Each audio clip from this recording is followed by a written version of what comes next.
What's up guys, in this short tutorial I will show you how to fix the no service indication on your iPhone or any other iOS device. This should be quite an easy tutorial, but if you still have any questions then leave a comment and let me know. This issue is often related to recently updating your device or changing your SIM card and internet service provider. In order to fix this, simply turn your airplane mode on and off again to reset your connections.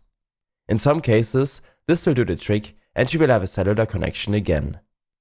In case this did not help, open up your settings application and here go to mobile data and toggle this option.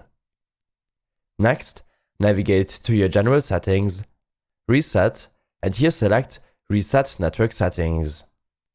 If nothing helped, then your SIM might be faulty or not in the correct place. I suggest taking it out and putting it in again. I hope this helped you out. Leave a comment if you have any questions and see you in the next one.